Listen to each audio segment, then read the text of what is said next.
Howdy YouTube, welcome to another video by the Happy Woodworker. Today is not so much as a separate video in its entirety as it is, I've pulled out the router table and I decided I wanted to put a little bit of a round over edge. I've got a 1/8 round over bit with a bearing installed into my router table, and I don't know if the camera is going to be able to pick this up because it's in such fine detail. But what I've done is to round this over and leave just a little bit of an edge here.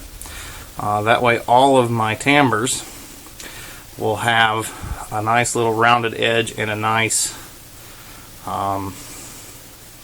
raised edge there. So I've obviously, that's one of my scrap pieces. So I've played with this, I've raised it, lowered it, increased the cut, decreased the cut. I've got it set where I think I want it now. And next up, we're just going to be running these tambers through and getting them where I want them to get that rounded edge. It's also noteworthy, in the last video I had started the sanding process on some of these. I haven't finished it yet by far, but I've got the rough sanding done to it. So that's why I'm going ahead and doing the round over edge here, because I've already got the rough sanding done. The rest of it is just real light finishing sanding here and there. And I had all these laid out, so I numbered them 1, 2, 3 right up the side. That way I know what order these went in, and it also lets me know what's top and what's bottom. So when I place my numbers upside down, then I know I'm going to have that nice routed edge on the top. So without further ado, I'm going to put on some hearing protection. And I'm going to run a few of these through, and we're going to start putting a nice little rounded edge on these. You're probably not going to get to see much of this, so we'll just watch from a distance as we go.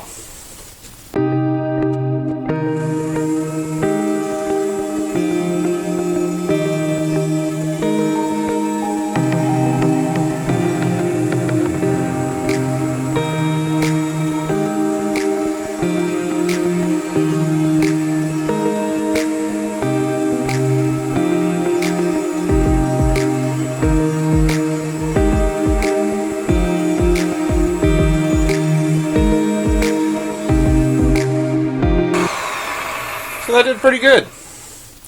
I may have to do a little bit of a touch up here and there. I've got no real burn or score marks or anything. My edge is relatively even along it. I think that's going to look good. So now I've just got something like 15, 16 more to go. So we'll come back. I'm also going to do the routed edge probably to the base and the sides today, I think. We'll come back when we're finishing that.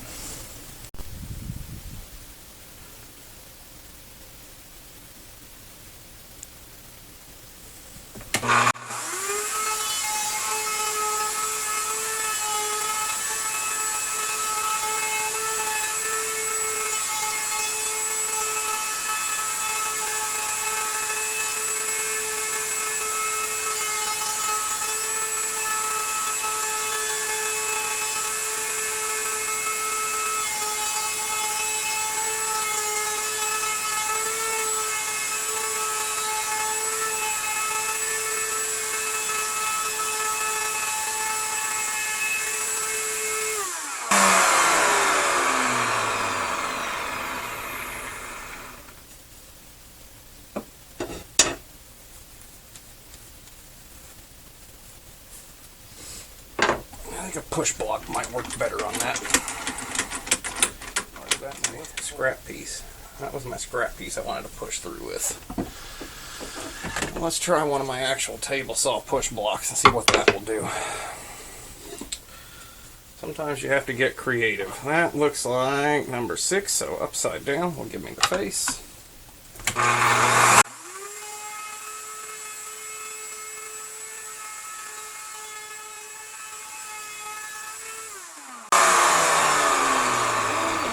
Faster, but that's not bad.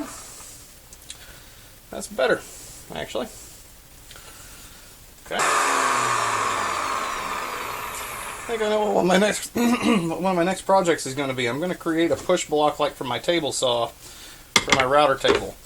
I'm going to put this edge way up towards here. Maybe I'll make a couple of different steps. That way I can get right into here and push.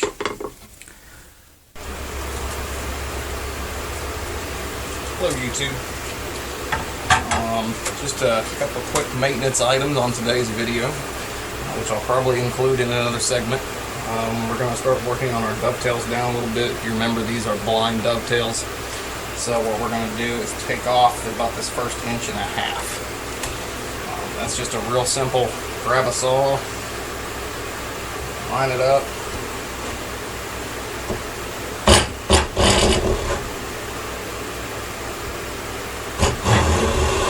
make a couple cuts to get it going.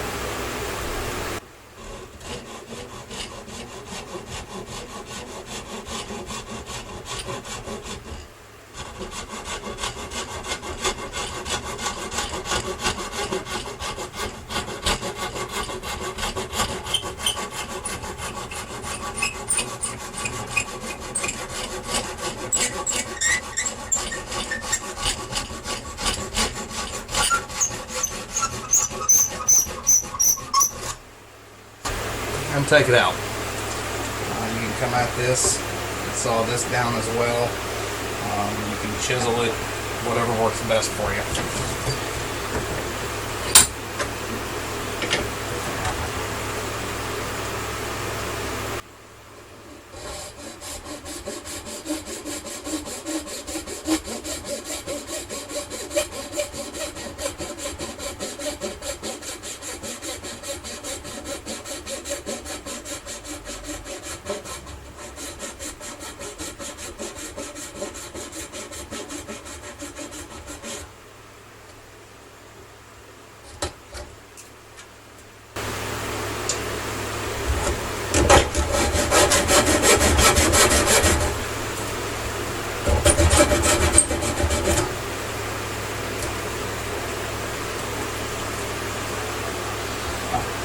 And then we'll pare what's left over. We'll take that off using a chisel just to make sure it's flat and smooth.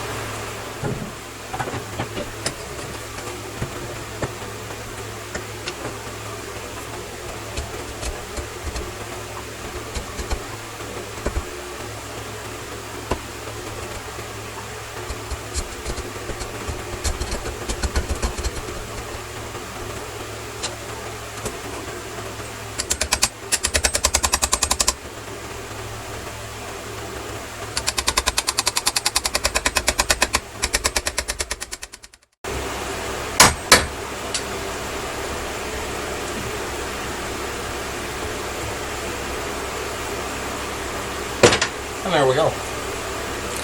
It's as simple as that. I'll give you more of a close-up on the next one. If you want, take a chisel and make a little score line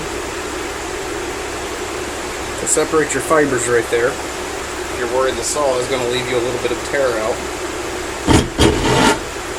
Pull back a couple of times just to get a curve started. And once you've got that, you're good.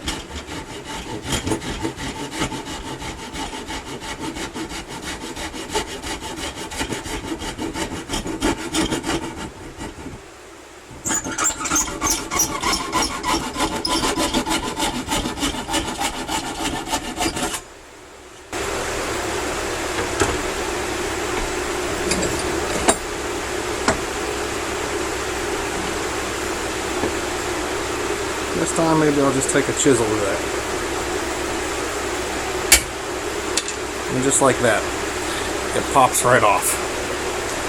So now, I got pretty close with that. But I'm obviously going to need to come in with a chisel and just take off some of this little stuff that's in here. And I'm going to have to change camera angle on you guys. I don't know how much you'll see. So I didn't exactly take an exact measurement for this. Anywhere from 1 inch to 1.5 inches is acceptable.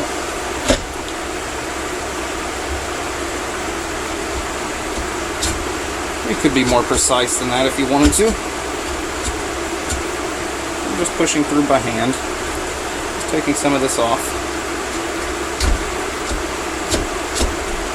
Sometimes it's nice to have the hammer though. And you'll see that all I'm taking off is that high spot. If I start seeing something over in here, I know my chisels are too much of an angle.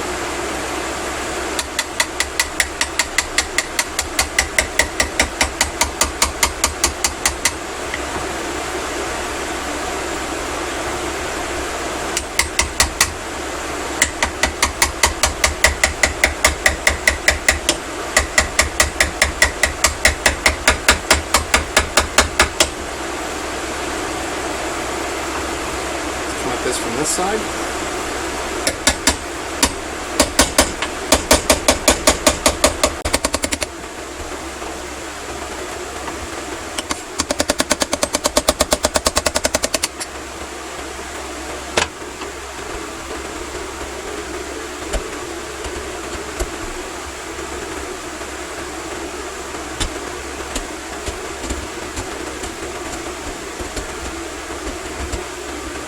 I think I'm actually pretty happy with that. That feels pretty good across there. Sometimes you have to let your fingers be your eyes. Okay. Next up, I've got to decide what I want to do about my actual dovetail where it was so tight. I could put it back on the router and recut it. But I think what I'm going to do is just take a chisel and just pare a little tiny bit along one line. You guys probably won't get to see much of that on video. I don't even know, I might be able to do that here. And you can also, to make this easier going in, take just a tiniest little bit off your corners. That'll make your life easier when you're installing this. Just like that. It doesn't need to be a lot. Just little tiny bits. If you wanted to, you could actually round this that way that my router bit left my track. But I'm not all that worried about that. Now the real question is can I do this like this, or do I need to turn the board? I'm going to take off little tiny bits. Maybe just right on the edge even.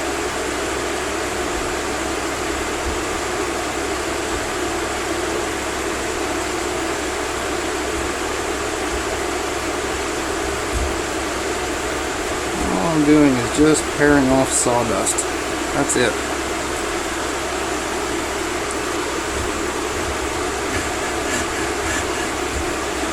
Even that might be a bit too much.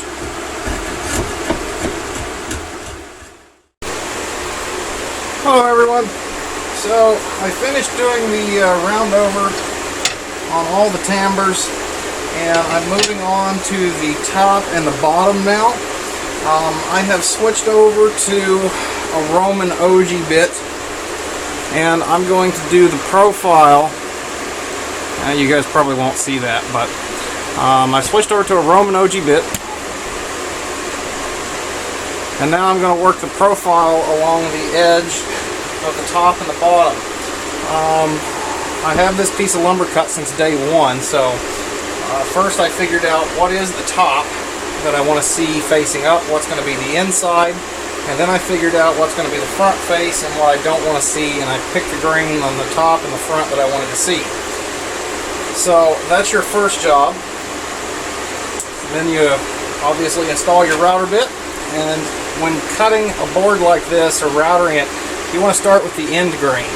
So that's what we're going to start with. This is the top, it's going to be facing up, so I've got to flip this over so bottom's facing up. And before I went ahead to do this, I also lined up the top with the bottom just to make my life easier. And I don't know if the camera can see it, but I lined up where my sides are going to come into this, because I wanted to make sure that the router bit that I was using was leaving me sufficient clearance. It does. So what I'm going to start with is the end grain, so I'm going to be holding this board long ways and then running it through. And I'm going to do this in several passes. The Roman Oji is going to take off quite a bit of wood, and I don't want to leave burn marks trying to take out too much at once. You could do this with a miter gauge, I suppose, if you wanted to. You don't even have to use the fence for this because there is a bearing that's on this bit. So I'm going to do this by hand and just take off a little tiny bit at a time.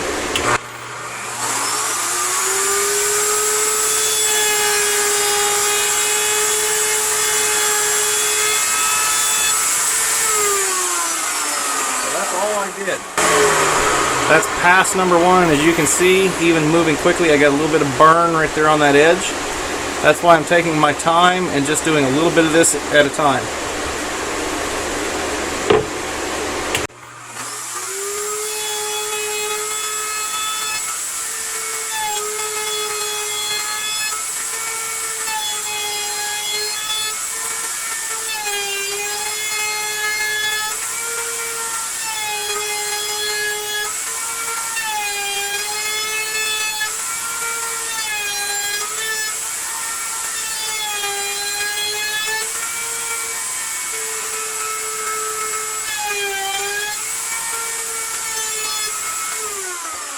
There we go. My finished project on that edge is not bad. There you can see the profile, hopefully. By taking off just a little bit at a time, and I realize I've got some fuzzies up here, but I avoided most of the router burn, and by doing the edge grain first, when I come back to do the front face, I won't have any tear out to deal with. Now I'm going to swap and do the other end grain. Edge grain, end grain, not long grain.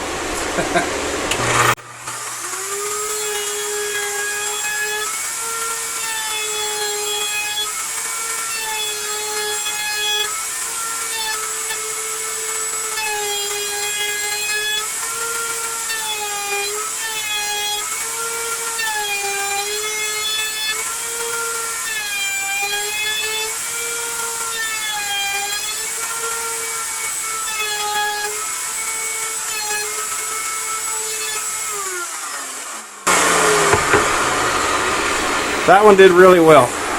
No burn at all from that router bit. I've got a nice, beautiful little profile edge on that. And now we're going to go do the front. I'm going to find my front face, which is this side. So for this, we're going to feed through this way. I think I've got such a long board here, I'm going to reposition my router table. My workbench is kind of full today. About there, I think. One there. Got one there. By the way, on a large board like this, there's no reason why you need to actually use a router table. In fact, it would be a smarter idea for you to use a handheld router. That's really what a handheld router is for larger boards. I had this out and set up already from cutting the other stuff, and I said, well, I'm just going to use it. So here we go. Hopefully my shoulder doesn't get in the shot too much.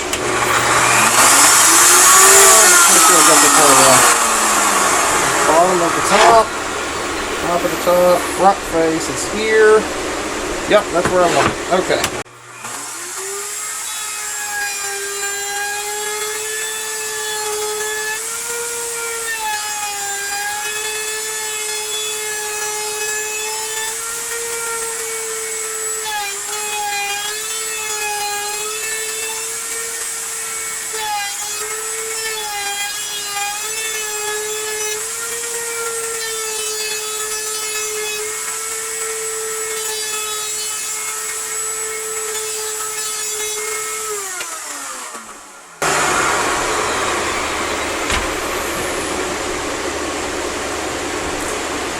That could not have come out better if I'd have wanted it to.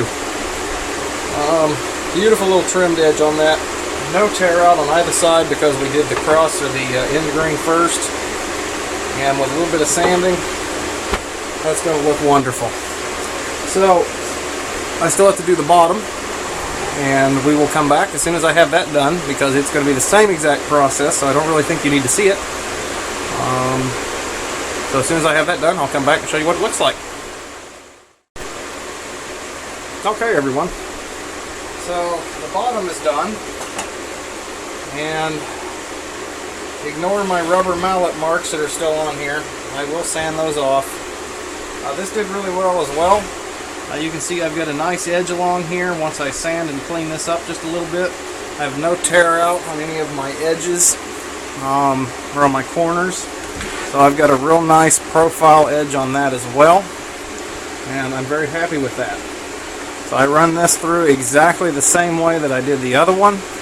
Just make sure you trim to the right face. You don't want to trim the bottom. So next I've got to decide what I'm going to do with the sides. I know I wanted to do something with these. Maybe I should do a round over like I did on the timbers.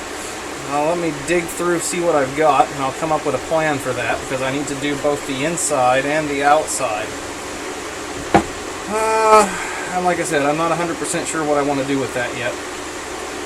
So that's something else that would probably also cut better on a handheld router than it will on a table router. In fact, it'd be almost impossible to do this. Well, you couldn't with a fence on. You could if you're using a starter pin.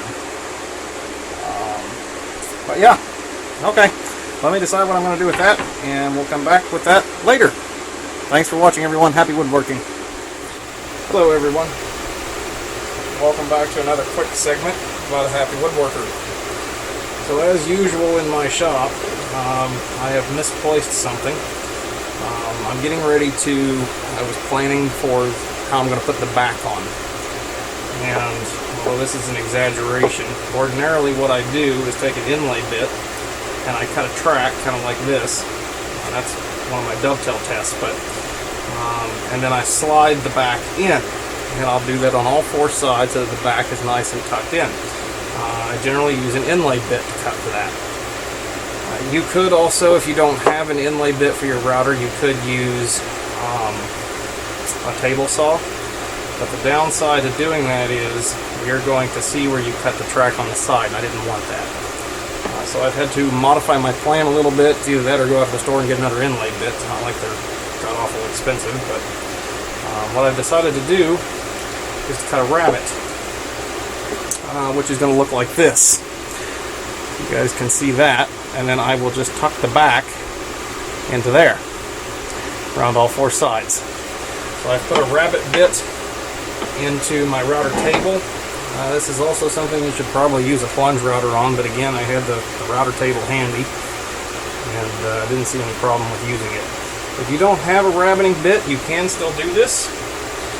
You can use a straight bit. The difference is that the rabbeting bit has a bearing on the top, which in this case, I didn't really need the bearing because I've got a fence set up, but I did set the fence to the exact depth of the bearing, so I could have used it without the fence or with either. The way I did that was just to take a straight edge against the bearing, and my fence is lined up perfectly with that bearing now. So I'm going to run the sides through and the top, and we're going to cut a rabbet into this. Now, very important to decide which side is your inside, because that's the side that the rabbet needs to cut into, right? So we'll be running this through like that. We'll do the same thing on the other one, and then we'll do the top and bottom, and I'll explain the top and bottom are slightly more complicated. Only due to the fact that I don't want the rabbet to extend to the sides. So this is just an alternate method of doing this. I'm going to put on some hearing protection. And probably change camera angle so you guys can see. I'll leave that up for you.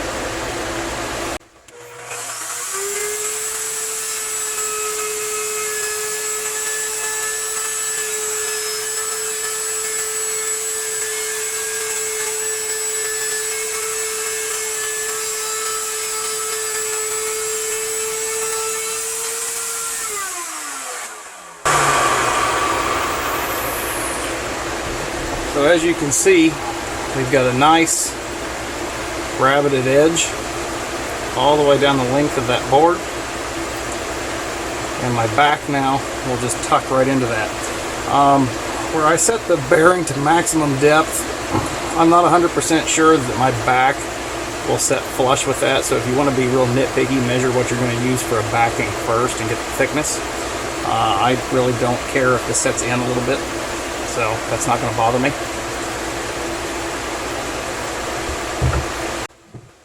I'll do the same thing on this one, and this one I feed through this one.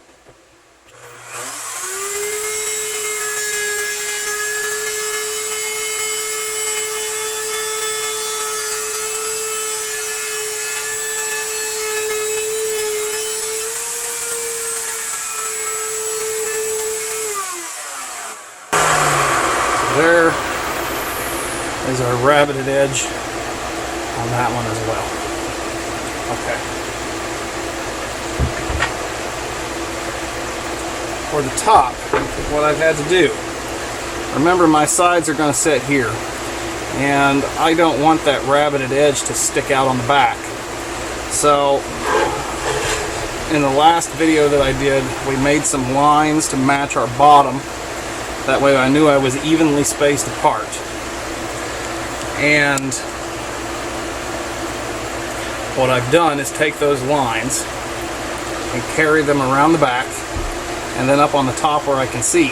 Because our rabbit's going to be on the bottom side of this, right? So I'm going to have to take this, phase it into the bit here, slide through until I reach my lines on this side that I can see, and then pull out before I complete the cut. And then what we'll do to fix the rounded cut in right here is to take a chisel and just chisel it and make it match.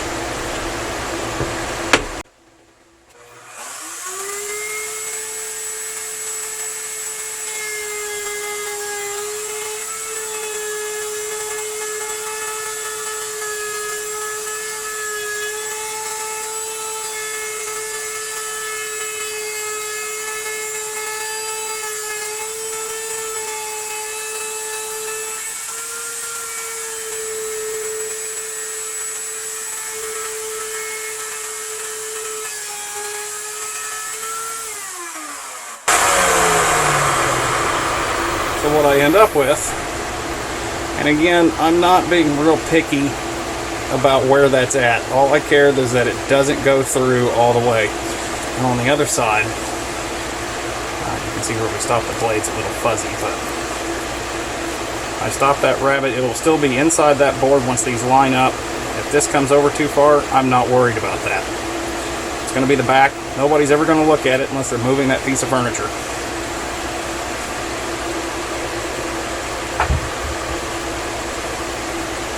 So now we have to do the same thing on the bottom.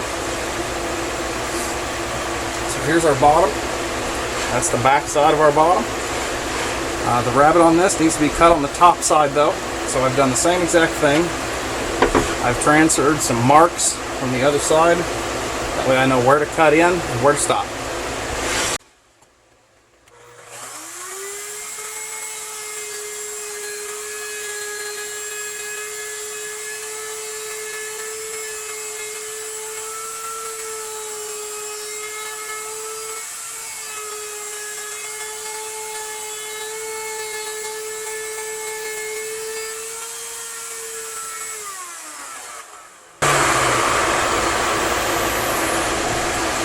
That actually worked pretty well.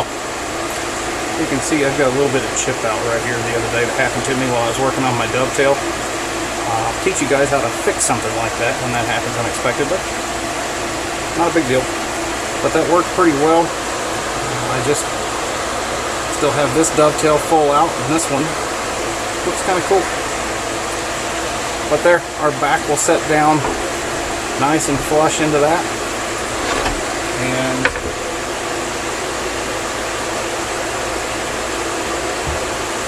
again, I chopped the dovetail on this too for the, I can get you guys a little more side angle here and zoom out. That's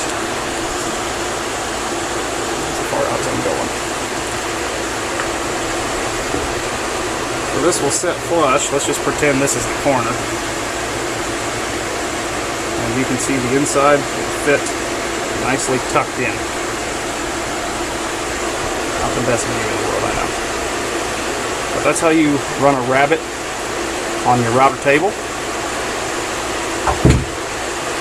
The If you were doing this with your plunge router, which is or even just a fixed base router, you do it the exact same way. It's just handheld instead of on a table. You just come right down the end to the edge with your router. That's what the bearing is for. Just to make sure you don't cut too far or go crazy. And it'll be the exact same thing. Sometimes the router table is just easier for you. So, alright. How do you fix a little chip like this in the corner, by the way? Make sure you recover the piece. It's important to keep your floors and things clean, and then just glue it and clamp it, you know. And once it dries, you've got a perfectly formed piece that'll fit right in there. So when I was telling you guys that my dovetails are super tight, they're super tight. That's what chipped that out when I was pulling my dovetail back out. Alright, so that's doing the rabbet for the back.